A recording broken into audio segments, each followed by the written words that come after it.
Hello everybody, and welcome to 2C's I am Crystal, and I am alone actually right now. This is a solo CLP, if you will, and as you can see on your screen, we are in fact going to be playing with the Pokemon trading card game online. And I don't know if anybody else can hear that annoying noise, but I'm going to click what is obviously making it, and we're going to see what's going on. Aha! Now, it's true, I have been playing this game for a little bit. Not too long, but enough to have a couple of decks and to have, like, the first layer of challenge done. I wanted to make sure that I actually still understood the name of the game. It's still Pokemon. And I knew that going into this there was going to be some new stuff that I didn't understand or I didn't recognize. And I wanted to see if the TCG Online would help me understand it better. And also, I have no friends in person who want to play this with me. But mostly the first thing. But so, as you can see, I have been playing for a little while. I am going to take my tournament ticket, thank you. I actually did a tournament last night just to see what was up with that. And my first round, my deck gave me one starter Pokemon, 0 energy, and I was done, basically. It was quite unfortunate. That's what happens when you pick the wrong deck, I suppose. I do not, in fact, think that I have any challenges open. So let's take a look. No, I've got 6 hours until the next one. Okay, what do you want to tell me? Tournament yes, that tournament that I was just talking about. I'll take my reward as the chest, though. Thank you. Thank you for the pity. I'll take it. Alright, so what I've been doing is I've been storing up a lot of the booster packs that I've been getting as rewards, bonuses.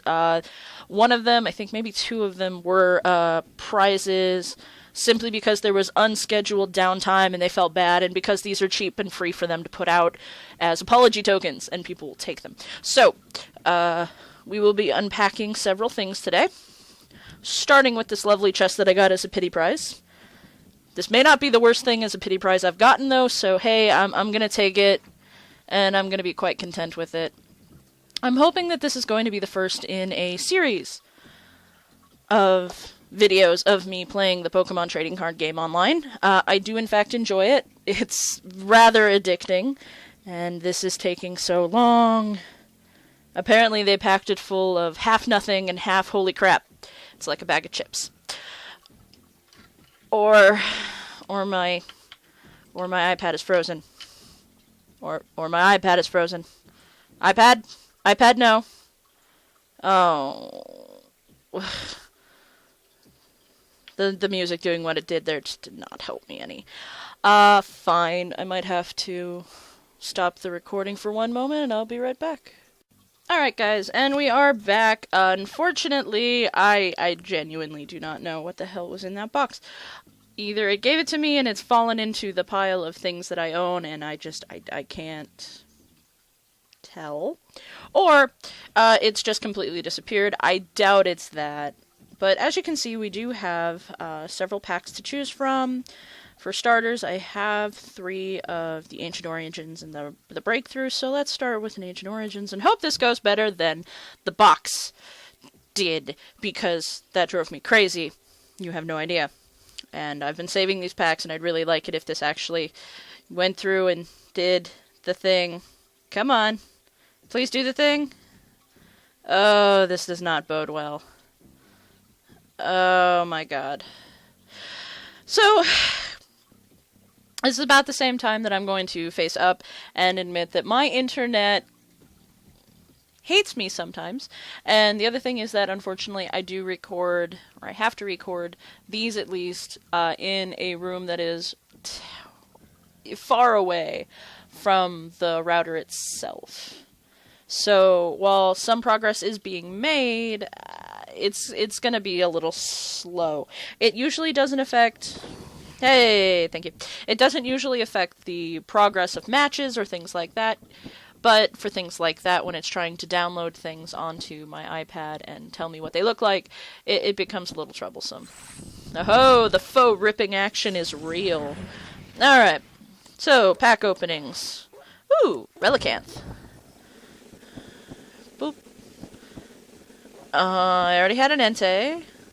Alright, double Entei. Cool. I like the part where it makes me look at the last two, the rares, separately. Like, hey, you're getting something special. Oh, this is a different Entei than the one I have.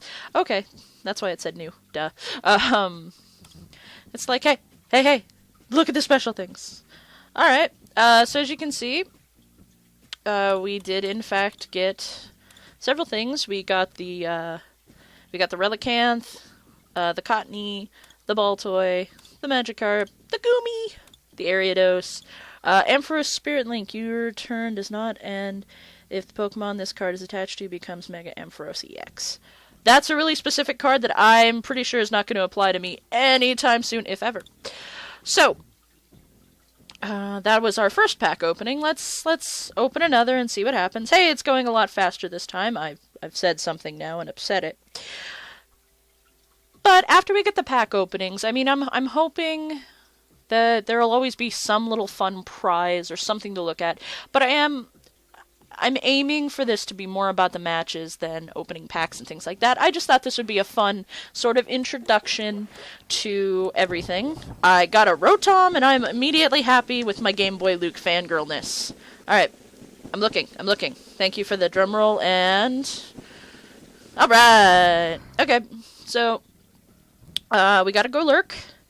I don't think I own a Golett, so this is sort of a moot point, but eventually it's going to be very useful. Ooh.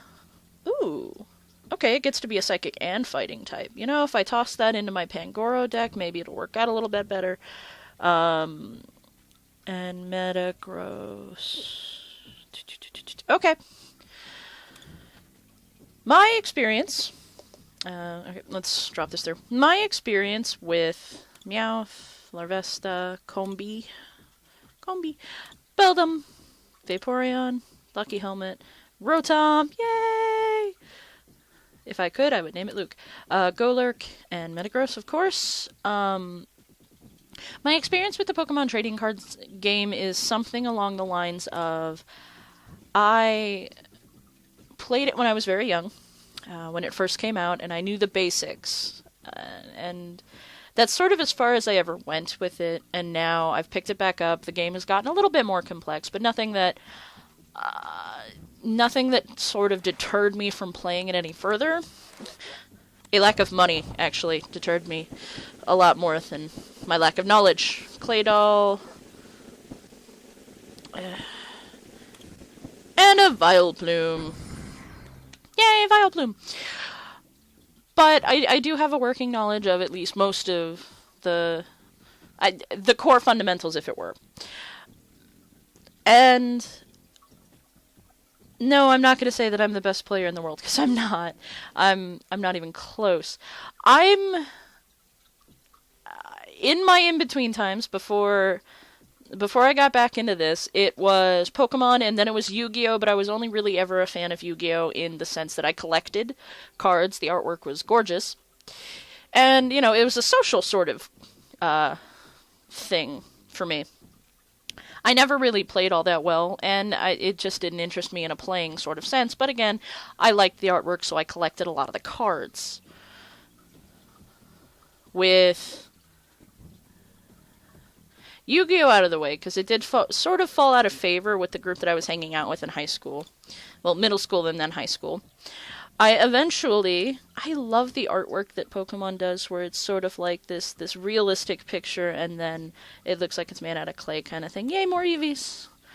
Oddish, a Sliggoo! Yay! Lysander, Vespic Queen. Hey, I got a Combee, so that's going to be useful. And Vileplume. Alright.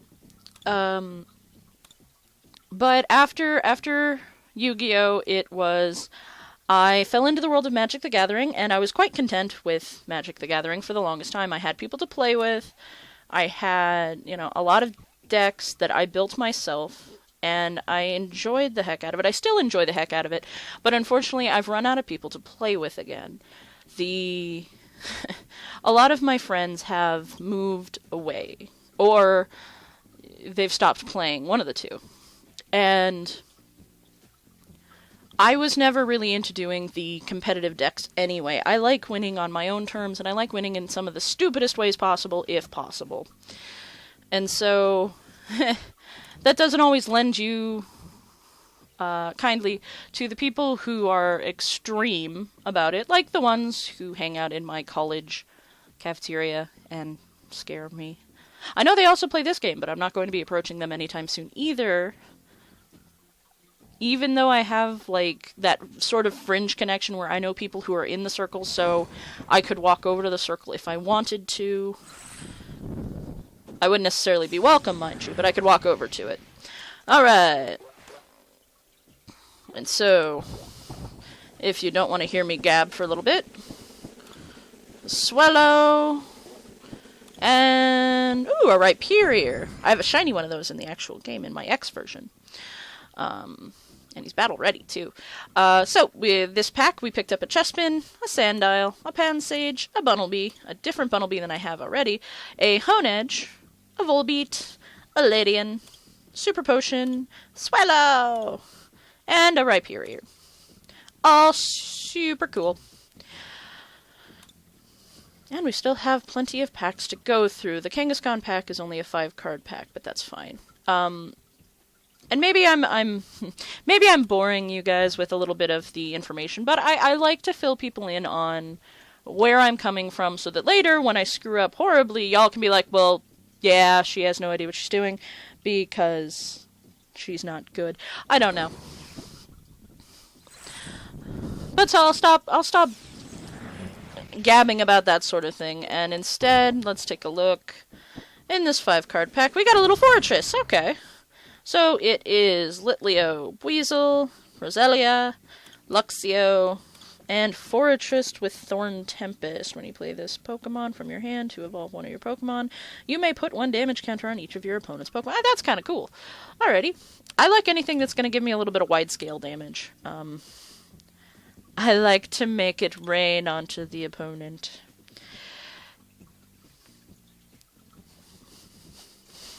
But so, as we're loading up the next pack, let me know what you guys think. And, boy, this is a terrifying thing to ask already. But let me know what you guys think about the idea of this solo CLP. I am, myself, quite excited about it. Again, it's a little slow at the beginning because we're doing pack openings, but some people, myself included, do really enjoy pack openings. Poliwrath. And Tyrantrum! Yay! Cool. And so for those people, I did collect the packs and I wanted to go through them. For the next thing, we are going to be doing battles and such like that, so I'm hoping that I can attract a little bit of everybody. And if opening card packs isn't your thing, please, by all means, stick around for a little bit more of the series, and stay with us, watch what happens, and give it an honest shot.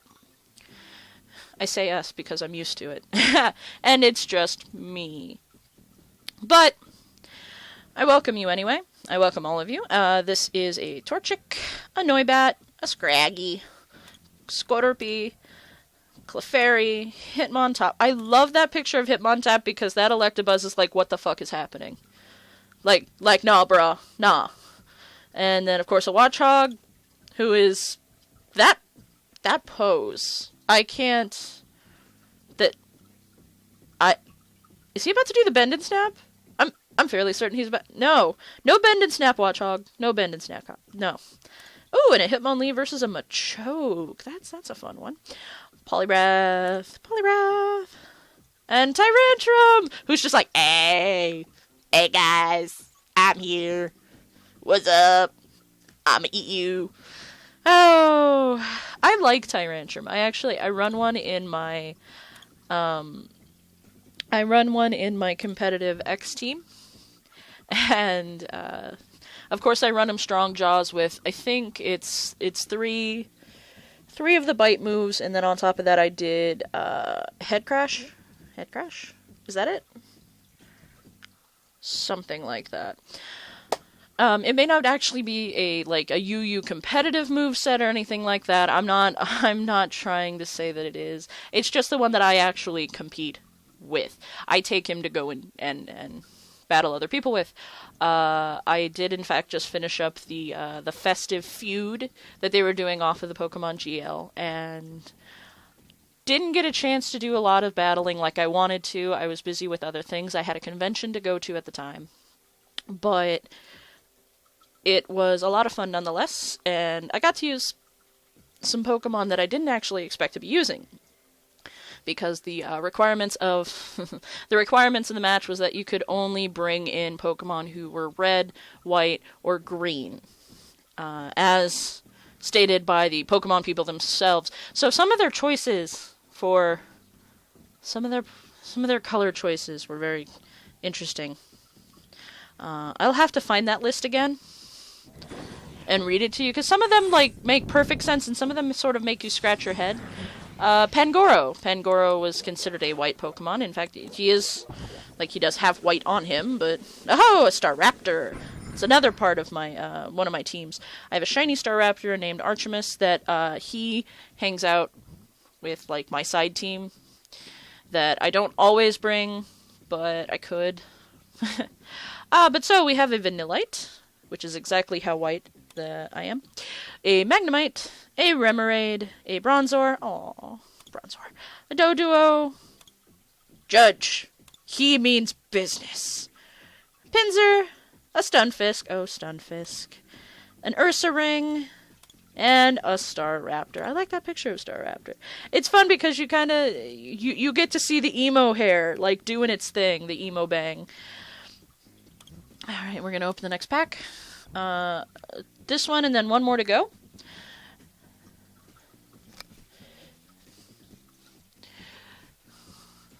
But so, I do play the Pokemon games themselves. Again, I've been in it since the beginning. I'm just old enough to have been with it since the beginning. 95 is, I believe, when it dropped, and I was... Oh god, math. I was old enough. I was old enough to play the games. It was the first thing that I ever bought for my Game Boy, and it was my first Game Boy, like my first handheld ever. And it meant the world to me. And then, of course, I had red, I had blue, yellow, and then I kept following it. Ooh, a Raichu. Whoa, hey, whoa, sound. Alright, so we got a Chespin, a Chespin and a Chespin. An Inkay, a Ghastly, a Snover, a Granbull, a Braixen, Town Map, a Staravia, and a Raichu. Nice. Oh, this is a less beefy Raichu. Okay. And this will be our last pack. But so, yeah, I've been in it. The only games that I have never actually played, like, picked up and played, would be Black and White 2. Just because Black and White was not... It's not my least favorite. It really isn't. I just sort of wandered away from them for a while. A lot of stuff was happening in my life at the time, and I had to leave, and by the time I came back, X and Y were a thing, and I was like, oh, I've missed a step, but it's okay because X and Y is a brand new world sort of situation. Eventually, I will be going back to check out Black and White 2. I'm actually eager to do so now. But I have to finish everything else first, if that makes any sense. I finished most of the games. The only ones that I haven't finished, and this is perhaps a little bit indicative of what I'm going through mentally, is I have not, in fact, finished a Ruby or Sapphire all the way through. Ruby and Sapphire are my least favorite. I'm really not a fan of, and it's not the Pokemon or anything like that. It just didn't interest me at the time that it came out. Now that I have Alpha Sapphire, I'm a little more interested in it. I'm curious to see what all is going on, and I'd love to get a chance to play that through and finish that as well. I do own it. I just have been a little bit busy. In my spare time, I do give a lot of... I give a lot back to the community in my own sort of way. I raise Vivillon. I raised the rare Vivillon, the Woobat, the Mischievous, the Magnemite, the Pancham, the Paris, the Ursaring, the Quilava, the Seaking, classic, the Ghastly, and the Halucha. Nifty. Alright, and that'll be enough of our packs there. Yay, no more packs. But so yes, I breed the rare color and patterns of Vivillon, and then I send them out onto the, either I send them out on Wonder Trade Wednesdays, or I send them out into the GTS and ask for things like a Pikachu, or like a Cherim, or some, not a Cherim, sorry, a Cherubi. Basic mons that everybody can sort of get a hold of, and so the collectors have a really good chance. You're gonna hear me go off on another Vivillon rant later though, so I suppose it would be a good time now to stop, end this episode, and thank you all for joining me, and I will see you all in the next episode of the Solo C LP. Goodbye!